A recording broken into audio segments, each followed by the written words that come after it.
Today on Studio G, a new effort to decrease terrorism and identity theft in the nation. And we find out what people can expect for the next few months from the Downtown Project. Studio G starts right now.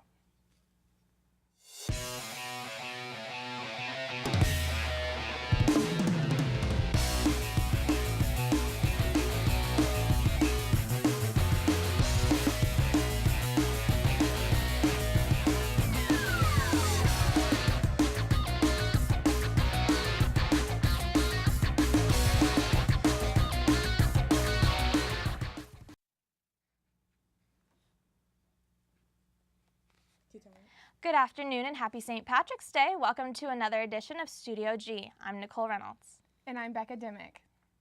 Nevada lawmakers are introducing a bill that would allow industrial marijuana farming.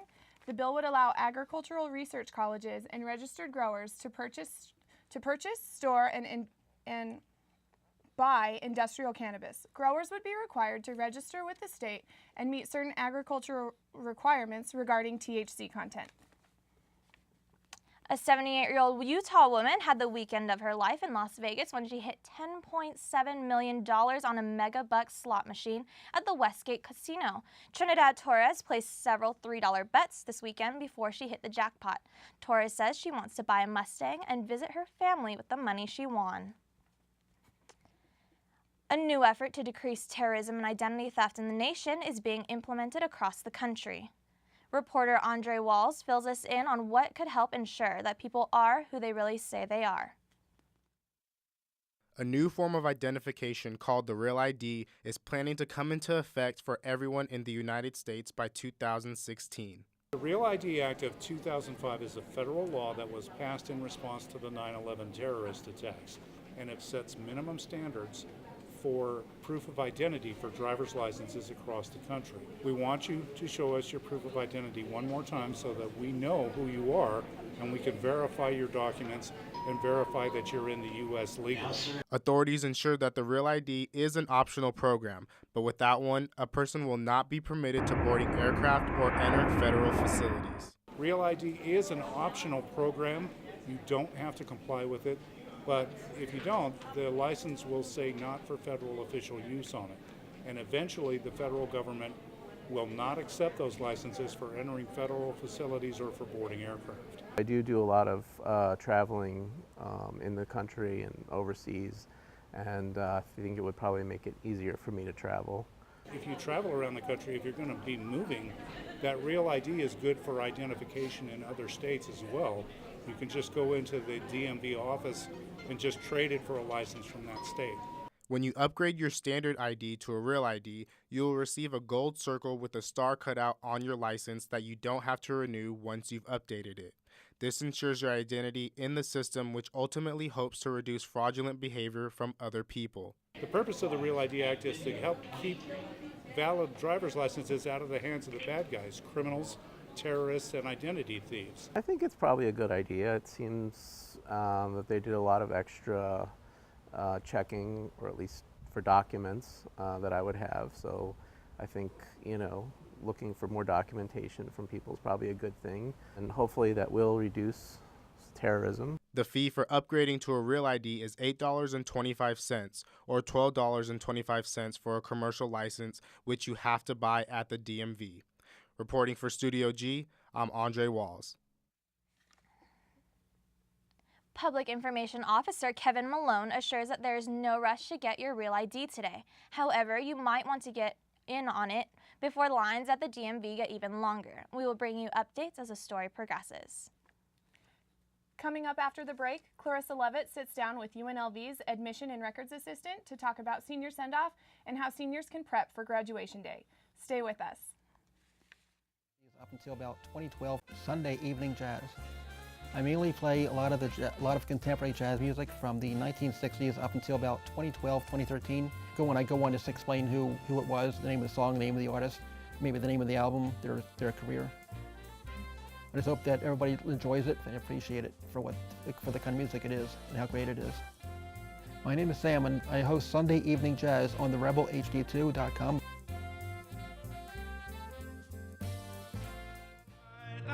If you told me my best friend would have died at 19, never would I have thought it'd be from a heroin overdose.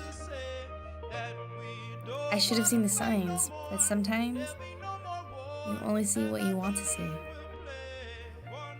And sometimes, a certain darkness is needed to see the stars. Some are never given the gift of recovery in time, so fight for your life while you still have one, because there is no hero in heroin, only those who overcome. The cheeks get a little color. I'm so neat. Welcome back from the break. I'm Clarissa Levitt. Today we sit down with Susan Ochoa from the Registrar's Office to give us information about senior send-off and tell us more about what graduating seniors need to know about commencement. Welcome, and thank you for being here with us today. My pleasure. So I just wanted to talk, tell us a little bit more about how to prepare for graduation. Well, I hope that the students would be seeing their advisors at least once a year to check in with them to see that they are on track with all their requirements, taking the right classes when they're offered, hopefully meeting the last semester before they apply for graduation to make sure that they are truly on track. And what can they expect at senior send-off? Well, senior send-off is a unique opportunity where we offer the students the ability to purchase their cap and gown, and they can get a professional portrait taken in commencement regalia. You can purchase your class rings, join the Alumni Association, all that kind of good stuff that has to do with the commencement ceremony. So what should seniors expect leading up to commencement day? Well, let's hope that they're in the right classes for their last semester, that they pass all those classes, and then when they get their notification in April from the Registrar's Office about where and when to show up at the ceremony, what to wear, and all that information in the email that's sent out, that they are ready to go on the day of the ceremony at the right time. Is it something that advisors can help with telling what day, what time you need to show up, or should they just rely on the email? They can check with their advisors. We also have a commencement website that has the event schedule and also frequently asked questions that students can look into too, as well as read that email that comes to their Rebel account. So if someone is in a wheelchair, or they have a family member that's coming to the event that's in a wheelchair, how would they get them into the building? Where would they sit? And also, do they need to tell someone in advance if they're bringing someone in a wheelchair? We don't need advance notice, or the Thomas and Mack doesn't need advance notice. For the handicapped guests, just see an usher as you enter the Thomas and Mack. We do have a small seating area down on the arena floor for the handicapped guest and one caregiver. The rest of the family will have to sit up in the bleachers because we have to allow for enough space for everyone to access us. If the student is handicapped, we ask that they meet us at the top of the Cox Tunnel, and we will escort them in to their proper place once their colleges walk into the arena. Now, what procedures should seniors go through the day of commencement? Day of commencement, be on time. We ask that the students enter the Cox Pavilion for lineup approximately 1 hour before the ceremony time. We have 2 ceremonies on Saturday the 16th of May, one at 9 a.m., one at 2 p.m. So that means you'll be coming in as 8 o'clock and at 1 o'clock to line up. The doors to Thomas and Mack also open up at those hours so your guests can come in and pick their seats out. So guests can come as early as they want to. They could drive with their seniors and just show up then? Yes. No tickets are needed. You can invite 1 to 101 guests. Okay, and so you said the counselors can help you and you get an email about what day and what time you need to be there? And as well as the commencement website, commencement.unlv.edu. Okay. Is there anything else you'd like to tell us that seniors should expect in this time of commencement? Okay. Well, your diplomas will be ordered approximately 10 weeks after the ceremony. We don't start conferring until all grades are in after the term ends, so it does take us a little bit of time to go through that. But congratulations to all those seniors. We look forward to seeing you at the ceremony. Thank you so much for being here. So we hope that we have answered any questions you had about graduation, and now we turn to Dina to fill us in on international news. Dina? Welcome back from the break. I'm Dina Banning. Hold tight because we're going around the world. Pakistani Christians marched in Lahore Monday to demand better security following 2 deadly bombings on Sunday. The Pakistani Taliban claimed responsibility for the suicide attacks and warned of more attacks to come. At least 14 people were killed and at least 78 more were injured when militants targeted the Christian community in Lahore. Pakistani Taliban spokesman Ehsan Allah Ehsan said by telephone that his group was responsible for the suicide bombings. According to him, the attacks will continue until Sharia law is implemented in Pakistan. One of Pakistan's most famous singers, Ali Zafar, wrote Orange or Will Fly after gunmen tore through a school in Peshawar, peppering classrooms with bullets. At least 145 people were killed, most of them young children. The Pakistani Taliban claimed the attack. Horrified by the attack, Ali says he canceled all his concerts and commitments, returning to the recording studio more than a month later to pen the lyrics. We need to aspire for greater things like education for all, and take a stand, all of us together. So that is what I wanted the song to be, to become like an anthem for everybody. Ali Zafar now plans to perform his song for the students left behind who've bravely returned to their school and the scene of the devastating attack.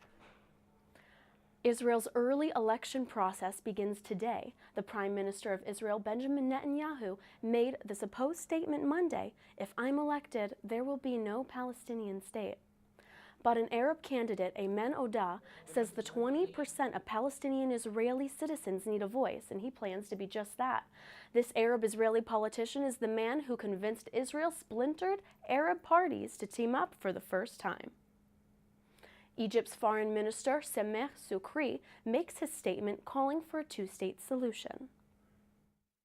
What is necessary is full engagement by all parties, whether the newly elected Israeli government or the Palestinian Authority, on productive, constructive negotiations within a determined time frame so that we can implement the two-state solution and finally end the conflict. We have the Arab Peace Initiative, which provides the parameters for many of the issues under consideration.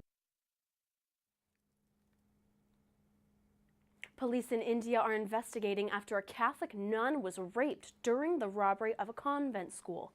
Authorities say the men broke into the West Bengal facility early Saturday and engaged the nun when she tried to stop their looting. At least one of the men then sexually assaulted her. The nun, said to be in her 70s, was taken to the hospital. The chief minister has condemned the incident and ordered a criminal investigation. Meanwhile, the death toll is rising in Vanuatu following a cyclone that devastated the island nation. The president of Vanuatu is asking for the world's help in the wake of Tropical Cyclone Pam. The storm battered the country, made up of a group of islands in the Pacific. The extent of the damage is unknown, but the pictures show just how powerful Pam was. 11 people are confirmed dead, and that number is expected to rise. The terrifying wind left Hinita Sandy's family homeless.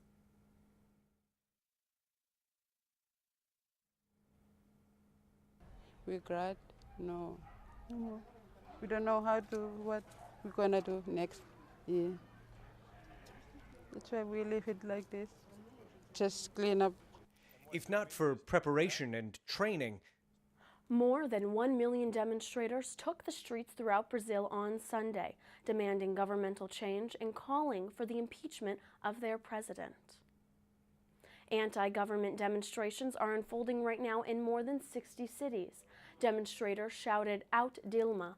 They want President Dilma Rousseff to resign or face impeachment, and they're mad about what they say is corruption. Rousseff has been under fire because of the country's weak economy and a scandal involving the state-run oil company. Russian President Vladimir Putin has made his first appearance in public in over a week on Monday. Putin appeared before cameras in St. Petersburg for talks with the president of Kyrgyzstan. Putin's unexplained public absence sparked speculation about his health and his whereabouts. A Putin spokesman dismissed the concerns last week, saying the Russian president was absolutely healthy. Well, there's so much going on in the world today. I'm Dina Banning. Back to you ladies in the studio.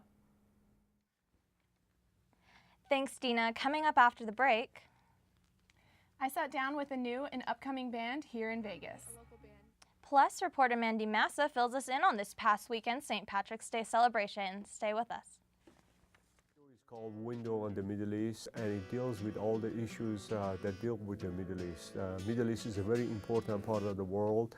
I grew up in America, and yet I'm from the Middle East. It's a commoner's viewpoint based on experience as well as scholarship. My name is Shervin Mushuri. I'm the host of the talk show Window on the Middle East at the rebelhd2.com.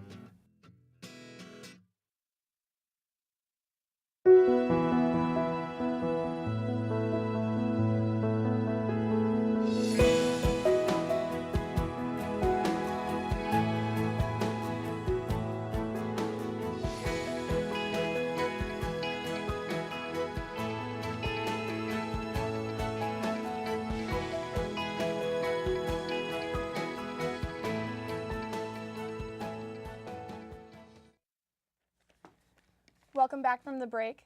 A local hobbyist is combining her passions of art, music, and animals. Reporter Monica Medrano takes you into a world that blends rock and roll and taxidermy. Taxidermy might be a common hobby amongst some hunters, but one animal lover takes her collection to another level. Oh, I think the biggest question I get is if I go out and kill the animals myself. Or as soon as I say I do taxidermy, I think people just like get this feeling as though I've gone out and butchered these animals and hunted them. Frozen mice are sold in pet stores for the purpose of feeding pet reptiles. But animal lover Christine Pascusa takes these little guys and fills them with love.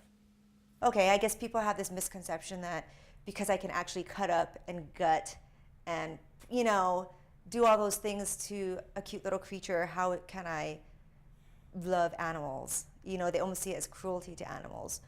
But I don't think that's so. I think I'm able to detach from the cruelty. I don't see it as cruel. I'm kind of just doing my art.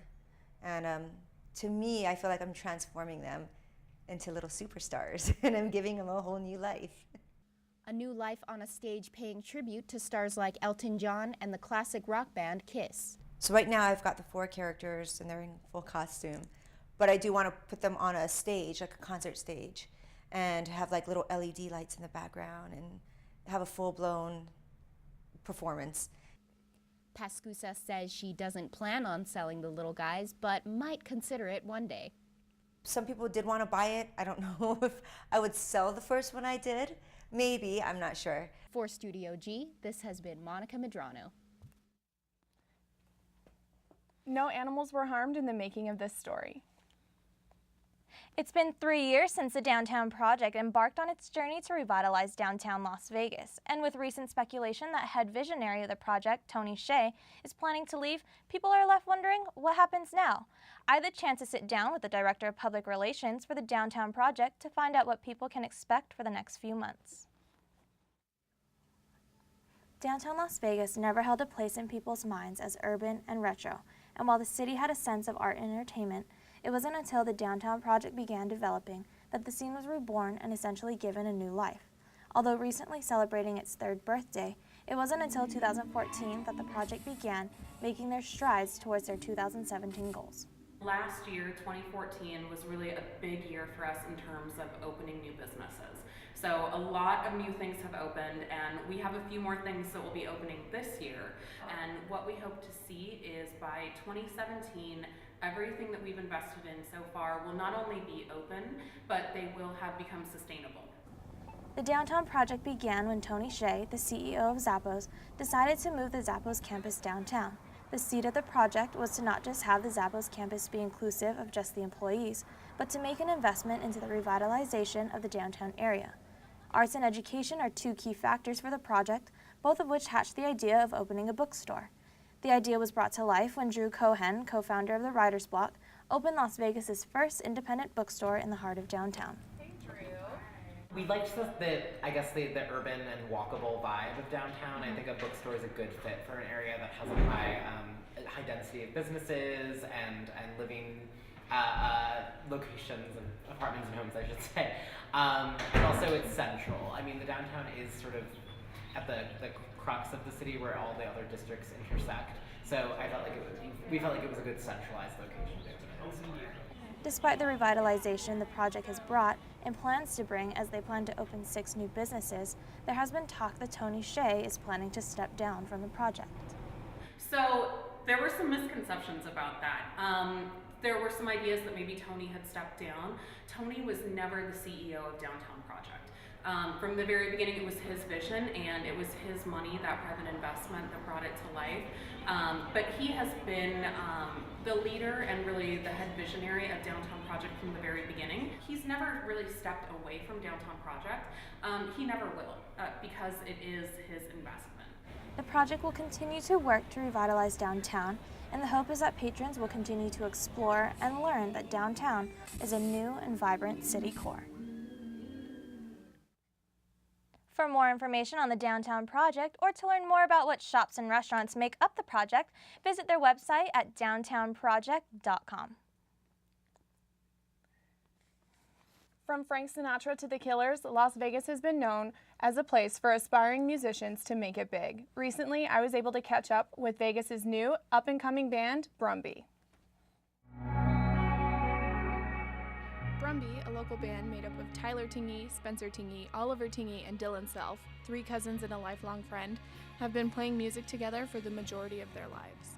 You know, we've been writing songs since we were kids, but we haven't kept any of them. We kind of figure we've written a lot of our bad songs before everyone else, so now we feel like we have a head start.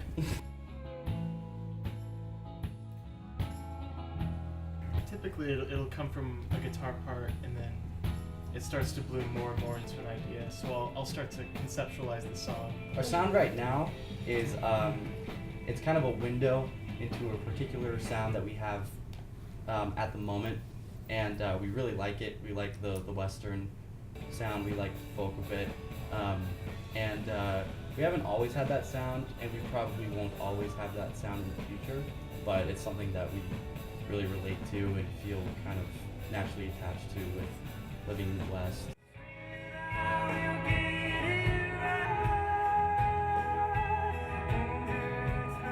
Though they have been playing music together since they were little kids, Brumby became official in 2008, but have been working with their current sound in music for just over a year and a half. Their first EP, The West Wind Kid, was released almost a year ago today on March 20th, 2014. Well, we've been down here in Las Vegas, back home for a month now or so. We've been letting our hair grow and our beards flourish. Brumby recently moved from Provo, Utah, back to Vegas, their hometown, with the intention of pursuing music full-time. We're here doing something Brumby related, sometimes 10 to 12 hours a day. We have a lot of shows lined up in Las Vegas, and we're really excited to be here, and we're excited to play and get further into the scene, because we've been strangers up until now. We say we're from Las Vegas, but we've only played here a few times actually. The band continues to write new music and play shows regularly. For show dates and more information on Brumby, you can visit their website at brumbymusic.com. For Studio G, I'm Becca Dimmick. You can see Brumby perform live on Saturday, April 11th at the Great Vegas Festival of Beer downtown. Being Western Athletic Conference champions isn't all the UNLV men's soccer team has to be proud of. Over the weekend, 2 former Rebels were signed to United Soccer League, or USL teams. Joaquin Rivas, who was a standout during his 4 years at the university, is officially playing with Sacramento Republic FC. And Salvador Bernal, another 4-year standout who was a key component during last year's historic season, is officially playing with Toronto FC too. The USL season officially kicks off this weekend. Best of luck to our former Rebels. If you haven't already made your brackets, I suggest you do so as soon as possible because the first 4 games of March Madness officially tip off today. The Big Dance, which features 68 of the nation's top NCAA men's basketball teams, has quickly grown to become one of the most anticipated sporting events of the year, in addition to being one of the most wagered on. According to the New York Times, Las Vegas handles on average more than $200 million in legal bets during the 3-week tournament. Locals and tourists can be assured this madness will continue as the city will be home to over 63 casino sportsbooks open to taking bets. To view this year's bracket and tip-off times, visit espn.go.com/men's-college-basketball/tournament/bracket. Today is St. Patrick's Day, but the festivities have been underway here in Las Vegas for days. Reporter Mandy Massa tells us more about one of the largest and oldest events around town. A sea of green flooded Water Street in downtown Henderson this weekend to celebrate this week's big holiday, St. Patrick's Day. The festival is the best way for us to share our heritage with everyone. Everybody wants to be Irish on St. Patrick's Day, and I think it's a fun holiday. People think of green beer and fun and enjoying life, and it's a family event. Hundreds gathered downtown for the 3-day celebration, featuring the 49th annual festival and parade. We have Irish dancers, we have the traditional Irish bands, we have traditional Irish food. And there was no shortage of food, fun, or family at the festival, which for many local residents has become a yearly tradition. I've been coming for 53 years. Now I'm here with my grandchildren, celebrating the St. Patrick's Day parade and the carnival. It's a really fun thing to do with friends and family, like gathering. Like it's a tradition for some people, like for my family, it's tradition. The Southern Nevada Sons and Daughters of Erin coordinated the event, and proceeds benefit the St. Baldrick's Foundation. The organization, known for their live head shaving events, brought their fundraiser to the main stage of the festival on Saturday. Our fundraiser is St. Baldrick's, and it's for childhood cancer. So people come from all over, and they'll get their head shaved for that reason. If you didn't get a chance to check out this year's parade and festival, you're in luck, because next year's 50th annual celebration is set to be the biggest yet. We're excited about that. We're going to have huge events, huge stuff going on here in Henderson. We've got people coming in from all over and everything. We're already planning. We're going to take a year in the planning. So we're excited to be heading on to 50. Reporting for Studio G, I'm Mandy Massa. In addition to food and fun, festival goers were treated to some beautiful weather as Las Vegas reached 80 degrees for the first time this year. Speaking of St. Patrick's Day, Coronado High School's marching band was invited to perform during the St. Patrick's Day Parade in Dublin. They performed earlier today with other bands from the U.S., Mexico, and Germany. Band director Benjamin Frank said that students have worked tirelessly to earn this prestigious invitation. Congratulations to Coronado High School. Do you have any fun plans for St. Patrick's Day? You know what? I've never really gone out to celebrate St. Patrick's Day, but I am Irish, so maybe I should. I feel like I should too. I am also Irish, but I've never gotten super into the holiday. Well, we need to get into it this year. Yeah. Well, that's all the time we have for you today, so make sure to tune in tomorrow for another edition of our live newscast. I'm Becca Dimmick. And I'm Nicole Reynolds. Have a great day, Las Vegas.